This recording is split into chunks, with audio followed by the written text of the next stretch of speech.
mausok na umaga sa inyo. Going to work na ulit.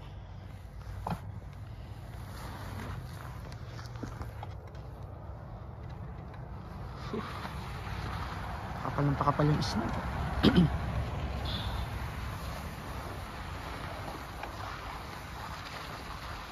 Paggabi minus 13.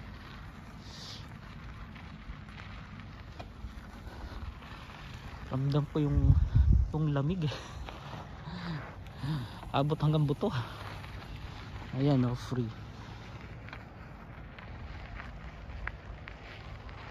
couch at saka dryer. Pinamigay ng libre. 3 days na yan dyan.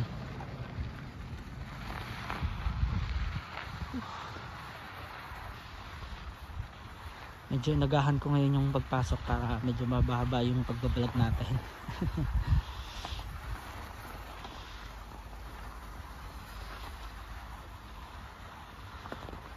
May mga nagtatanong sa akin ng mga kaibigan ko sa Facebook.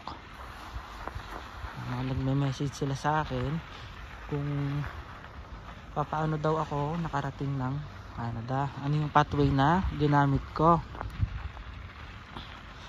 Share ko po sa inyo kung paano ko nakapunta dito at nakapagtrabaho.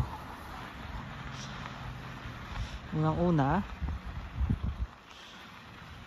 wala akong in-applyan na agency. Pangalawa, may experience ako sa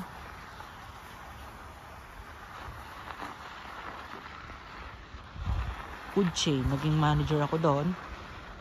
May experience din ako sa sales kasi nag-work din ako before sa 7-Eleven. Tapos pangatlo, meron akong ninang sa kasal. Naging kaibigan namin sila sa UAE way back 2012. Simula nung pumunta ko doon, na-meet namin sila. Naging kaibigan namin siya hanggang sa parating siya dito. Naunang nag-apply yung asawa niya dito. Tapos after a year, siya naman yung pumunta dito. Tapos yung communication namin, syempre tuloy-tuloy. Nagkakausap kami, nagkaka-chat kami. And last 2021, yun, may magandang balita. At that time, mag-i-start na ako ng work ko sa McDonald's. So na-hired ako doon. So saktong-sakto na nag-message sa akin na kakailanganin ng company niya ng worker. So tinanong niya yung experience ko kung ano, and greatly tugma yung experience ko sa kailangan ng ano niya. Dito kasi sa Canada, para madali ka rin makapunta dito, you need to consider as a skilled worker. So kung nag-work ka sa mga food chain, dapat may experience ka as a manager, as a supervisor, para mabilis yung process. Ayun, saktong-sakto, yun yung title ng visa ko sa UAE. So kinuha lahat ng requirements ko, yan, sinend ko sa kanya.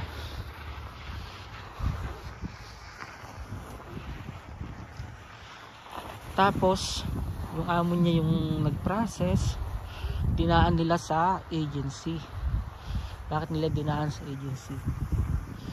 Kasi dito karamihan ng work, kapag kukuha sila ng foreign worker, dadaan dapat nila sa agency or immigration consultant. So yun yung nangyari.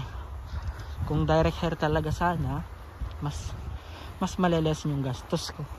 Pero direct hire ako, pero si amo na lang kasi ang naghanap ng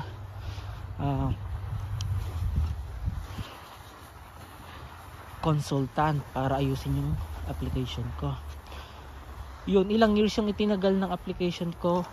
1 year to be exact po. yung application ko and magkano yung nagastos ko. So bibigay ko sa inyo yung total na nagastos ko, pero sa mga susunod kong vlog siguro share ko sa inyo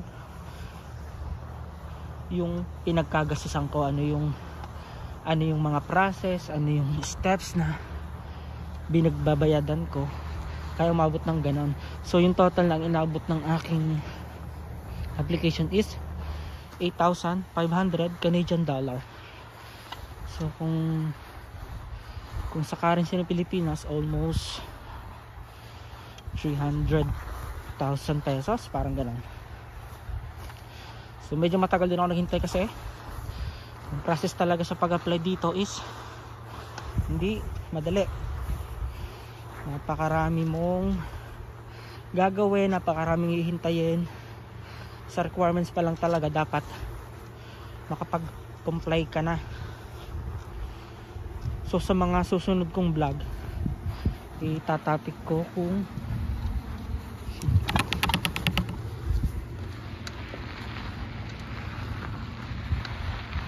ano yung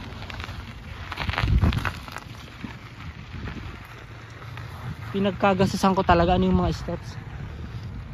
Kasi medyo mabusisi talaga, as in napakarami nilang hinihingi, napakarami nilang proof na hinihingi, even sa previous experience mo or sa current experience. Mostly dapat you are currently working same position, kasi nga katulad ng nasabi ko sa mga nakaraan kong vlog,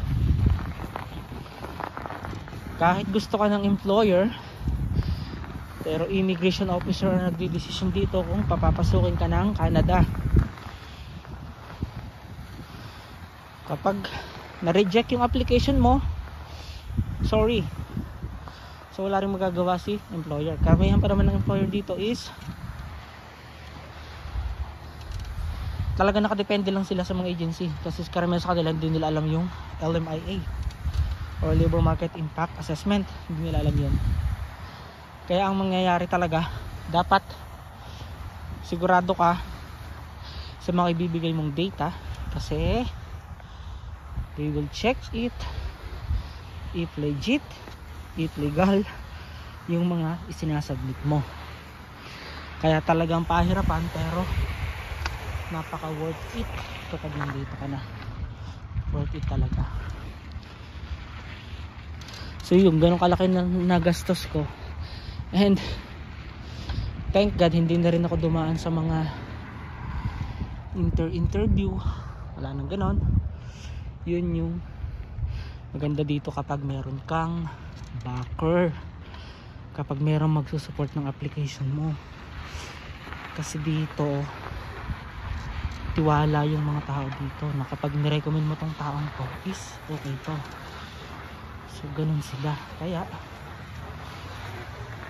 napadali yung application ko kung sa pag-apply lang. Kasi nga kung mag-apply ka sa mga website, mga job bank, medyo kakailanganin mo ng effort. Hindi ka lang pwedeng magsabit ng isang beses hanggang 10 beses ng CV. Dapat tuloy-tuloy. And talagang medyo mahirap. Pero ako thankfully talaga may tumulong. Ito, nandito na nga ako.